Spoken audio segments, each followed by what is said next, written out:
Gikan sa basahon sa Eksodo. Sa paglugsong ni Moises sa bukid sa Sinai, nga nagdala sa duha ka papan, nga gisulatan sa 10 ka sugo, wala siya masayod, nga nagdanag di ay ang iyang naong, gumikan sa iyang pagpakigsulti sa Ginoo. Sa pagtan-aw ni Aaron og sa tanang katawhan sa naong ni Moises, nakita nila nga nagdanag kini og nangahadlok sila pagduol kaniya. Apan gitawag sila ni Moises og si Aaron og ang tanang pangulo sa katawhan, miduol kaniya og misulti si Moises kanila. Human niadto, miduol ang tanang katawhan sa Israel o gihatag ni Moises kanila ang tanang sugo nga gisulti sa Ginoo kaniya didto sa bukid sa Sinai. Human si Moises makigsulti kanila, gitaptapan niya ang iyang naong. Apan inigsulod ni Moises sa tulda aron sa pagpakig-atubang o pagpakigsulti sa Ginoo, kuhaon niya ang taptap hangtod nga mogawas siya sa tulda. Og inigawas niya, sultihan niya ang katawhan sa Israel sa tanan nga ipasulti sa Dios kaniya ngadto sa katawhan, ug nakita nila nga nagdanag ang iyang nawong. Unya taptapan na usab niya ang iyang nawong hangtod sa sunod higayon nga makigsulti siya sa Ginoo. Ang pulong sa Ginoo. Salamat sa Diyos.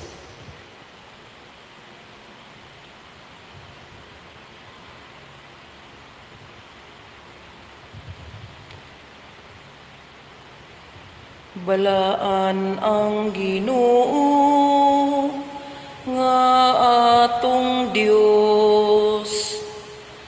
Balaan ang Ginoo nga atong Dios. Ibayaw ang Ginoo nga atong Dios.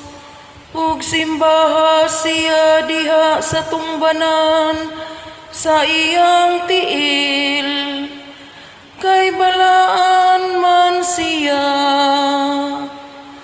Balaan ang Ginoo nga atong Dios.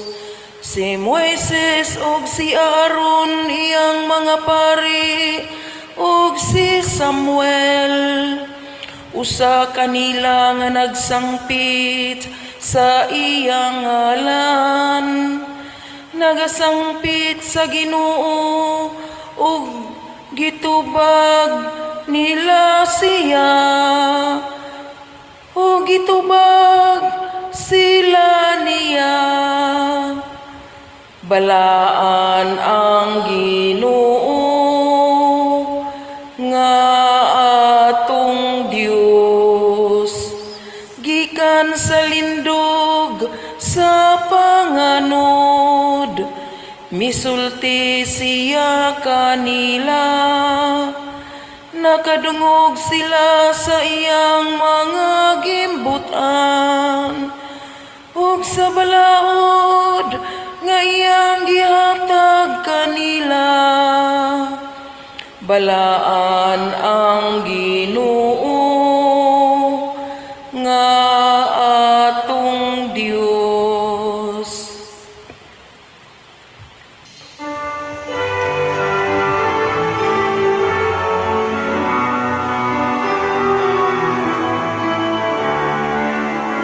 Alleluia, alleluia, alleluia, alleluia.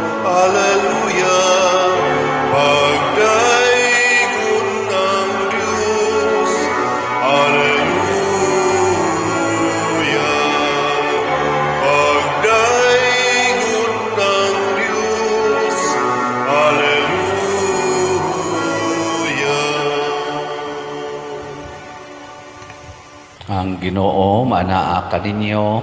Manaw sa kanimo. Pagbasa gikan sa Santos nga Ebanghelyo sumala ni Mateo. Himayaon ikaw, O Ginoo. Si Jesus maingon ngadto sa katawhan, ang gingharian sa langit sama sa usa ka bahandi nga gilubong didto sa usa ka uma. Og nahitabo nga hikalutan kini sa usa ka tawo apan iyang gilubong pag-usab. Hilabihan niyang lipaya tungod niini. Milakaw siya og iyang gibaligya ang tanan niyang katigayunan og unya mibalik siya og iyang gipalit ang uma. Ang gingharian sa langit sama usab sa usa ka negosyante nga nangitag maanindot nga mga mutya. Sa dihang nakakaplag siyag usa ka mutya nga may talagsaong kaanindot, milakaw siya og gibaligya ang tanan niyang katigayunan og unya gipalit ang mutya. Ang Ebanghelyo sa Ginoo. Daygon ikaw, O Kristo.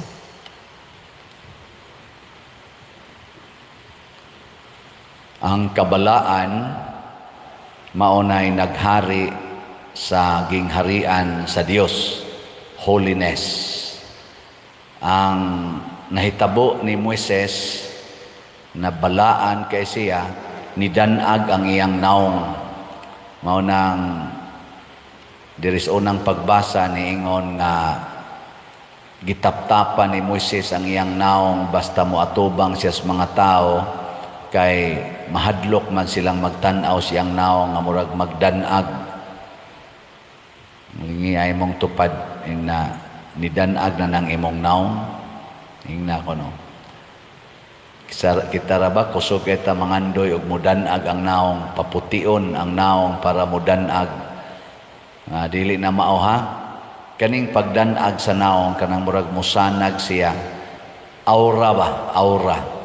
Kana mga tao bitaw nga magtan-aw kas naong nga mura kag malipay magtan-aw, mura bag balaan kay silag naong ba, aura. Nya kanus-a man na mahitabo kung sama ni Moises sama sa mga santos ato gyung biyaan ang tanan. Si Moises mobiya sa tanan og mosulod ngadto sa tulda. Makigatubang sa Ginoo biya gid tanan hasta pa sandalyas hubuon kay para gyud makuan makaatubang sa Ginoo. Muna kita sad kung gusto sa tang mabalaan, ang first requirement is biyaan gid ang tanan. Si Kristo man ang gitawag og balaan sa tanang balaan, the Holy of Holies. Mo nang ang iyasang imbitasyon nato, kung gusto mong musunod nako, biyae gyud ang tanan. Sa atong ebanghelyo karon, ang images nga gigamit sa Ginoo mao kining bahandi o kining mutya. Ang bahandi kuno murag ang gingharian sa langit, murag bahandi usa ka treasure nga didto sa umah niya nakit-an, nakalutan sa usa ka tawo ang iyang gibuhat, gibaligya niya ang tanan niyang katigayunan o gipalit niya ang umah.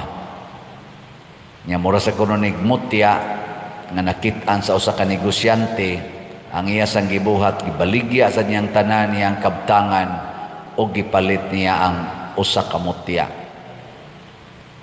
Kanabitang panultihon nga way kalipay nga mapalit, way kalinaw nga mapalit, way presyo ang kalinaw nga tinud-anay, way presyo ang kalipay nga tinud-anay, labaw sa tanan, way presyo ang kabalaan. Muna dinis atong parokya sa pagkakaron, mao gyapon ni atong dadon ngadto sa Compostela. Wa gyapoy presyo ang ato mga sakramento. Ang ato ra gyud love offering. Ngano man Ay puway presyo ang kabalaan oy. Dili na nato pwedeng mabutangan og tawag na tag price ang kabalaan, dili mapalit. Unsaon man na atong maangkon pinaagi sa pagbiya sa tanan. Ayaw gyud sagula ang Ginoo ug ang kalibutan. Pilia gyud ang kalibutan o kaha ang Ginoo. Nyag mo pili gani kas kalibutan, mao na nang ma-stress na ka. Kay ang kalibutan dili man makahatag og kalipay og kalinaw. Ang ihatag sa kalibutan mga igsoon kana ra gyung problema, kabugat, kahasol niya ang ending kamatayon. Mao ra gyud na ihatag sa kalibutan. Kining tanan nga butang sa kalibutan, balay, yuta, kaning ato mga profession, ato mga opisina, kanang mga pagka-elected, pagka-politicians, pagka-pari, tanan nga nias kalibutan nga murag makapanindot nato pulos gyud na dili makahatag og kalipay. Pero kining mga butang sa kalibutan ato nang makudik ngadto ni Kristo, makunik na nato sa pagtuman sa gustos Ginoo, ato nang makunik sa pagkakaplag nato sa Ginoo, kana mahimo nang malipayon ta ginamit ang mga butang sa kalibutan.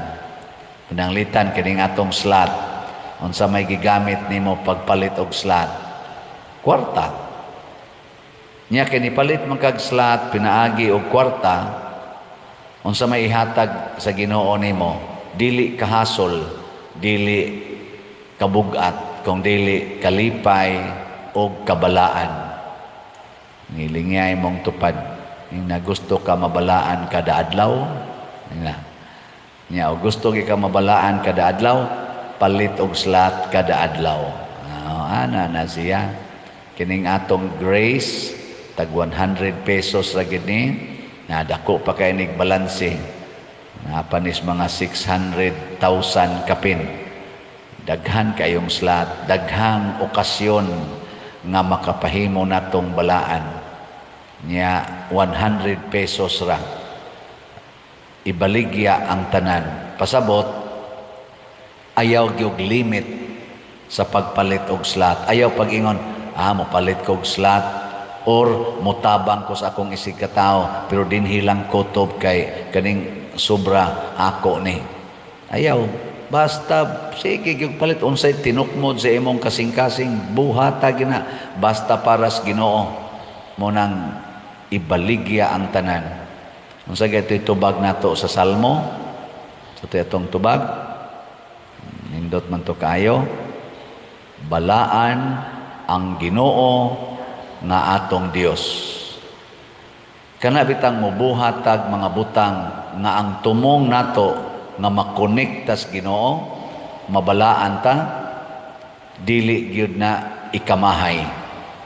Wa diyoy tao nga nagsigig hatag og tabang sa simbahan sa tinud-anay gyung pagtabang ba kanang naagi gugma nga nagmahay. Wa gyud.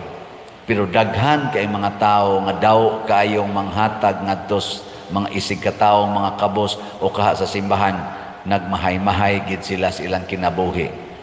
Mingola may pag dato sa naining ingon ako nga iya kuno kong bangkahag kaon, di lang kumusulti kay ni arab na sa ato sad unya sugarol man kay si ato panahon na mao tong imbis nga gidayon niya ang pagbangka na kog kaon pag humas misa na ko Santo Niño, iya kong giingnan dre sunod na lang dre aw sila na lang akong pamilya mo imo anha dre kay di pa koy gibuhat sa balay, importante kayo ang unsa ba di dito man sa derby di ay nagderby man di as manok kay sugarol man kay tanan. Ang resulta ko no sulti siya nako few days after ingon siya nga pastang di malasa din na makak ko ato nya onya astang pildi hinon ako 250,000 kapin man tingin to yung pildi. Jesus ni bangka pa kong father dito di mahurot 10,000 ana. O na magmahay-mahay ka basta gamito nimo ang imong bahandi para las kalibutano nimong katagbawan, magmahay-mahay ka. Pero imo nang ihatag ngadtos Ginoo, pinaagi aning palit og slat, tabang sa mga simbahan, tabang sa mga kabos, basta lagi pilo-piloon ginang imong kalipay. So manghinaot ta ang ato untang mga leaders, labi na gid ato mga political leaders ini sa atong nasod.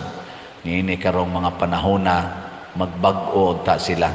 Dili nanta magpatuyang og gamit anang ilang gahom nga kalibutanon og mga bahandi sa ilang personal nga mga kanang kalipay.